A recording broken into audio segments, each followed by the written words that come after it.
காவிரி விவகாரத்தில் தமிழகத்தையும் கர்நாடகத்தையும் மோதவிட்டு ஒன்றிய அரசு வேடிக்கை பார்ப்பதாக தமிழ்நாட்டு விவசாயிகள் குற்றம் சாட்டியுள்ளனர்.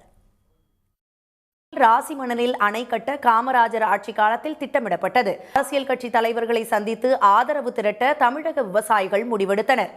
அதன்படி சேலத்தில் எதிர்க்கட்சித் தலைவர் எடப்பாடி பழனிசாமியை விவசாய சங்கங்களின் நிர்வாகிகள் சந்தித்து பேசினர். பின்னர் செய்தியாளர்களிடம் பேசிய அவர்கள், மேகதாதுவில் கர்நாடக அரசு அணை கட்டுவதற்கு பதிலாக ராசி மணலில் இரு மாநிலங்களும் பயன்பெறும் வகையில் அணை கட்டுவது குறித்து அனைத்து கட்சி கூட்டம் நடத்தினால் அதிமுக பங்கேற்கும் என திரு பழனிசாமி உறுதியளித்ததாக தெரிவித்தனர். மத்திய அரசாங்கம் தற்போது மேகதாட்டுக்கான வரைவு திட்ட அறிக்கையை நிராகரிக்கிற நிலை இருக்கிறது சட்ட ரீதியாக.